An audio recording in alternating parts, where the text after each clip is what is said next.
them to synthesize and understand the importance of those facts is far more important than actually acts. It used to be the history was all about memorizing facts. Yeah. Name all the presidents, right? Well, I don't need to do that. There's no reason in the world they need to memorize any date, any president. They need to have a general idea of when things happen to be able to look it up to answer a question. I mean, they can Google anything, right? We have the majority of our educators are still living in a 20th century paradigm, but we don't. But our students live in a 21st century paradigm. And that's completely fundamentally different. And I don't know how old you are, but even people that are under 30, it's different than people that are over 30 as far as how they access, think about, process. Anyone that came of age when cell phones began to proliferate have a different view of the world. They just fundamentally have a different view of the world. So my job as a digital immigrant is to sort of figure out how can I impart on them the things that I believe are important pedagogically, while also leveraging the world that they live in. You know, it'd be sort of like if I went to another planet where they spoke a different language or had different customs, but I was an expert in water conservation and they didn't have water there. So I could go in there and say, you need to learn English and you need to understand my system. But they're not going to learn the important thing, which is water conservation. That's my expertise, water conservation. So I need to figure out how to teach to them in their world, not in my world. So, you know, the purpose is water conservation, not the language.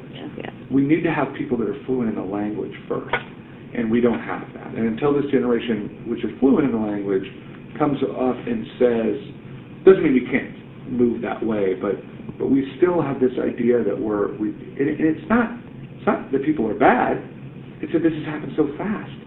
If 95% of how you communicate is no longer in cursive, why is that the most important thing to learn? Well, because someday I might need to write a note. Well, perhaps if you looked at it that way, you'd say, then keyboarding is where I should spend all my time. So it is absolutely irrelevant what this school or anyone here or any other school thinks about what's happening. It's going to happen. None of the stuff that I'm doing here has been directed by the school. Not one thing. How can we, in the most effective way possible, give these kids access to the cloud? I can show you right now a movie the kids did that I didn't ask them to do, that they put on a wiki that they did at home in 2 hours.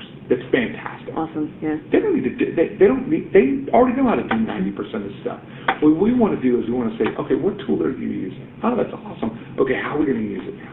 This is the last empire of zero entrepreneurial spirit, of zero innovation. We don't innovate in schools. We don't teach kids to innovate. We should be teaching these kids how to be innovators. First and foremost, what do you want to do?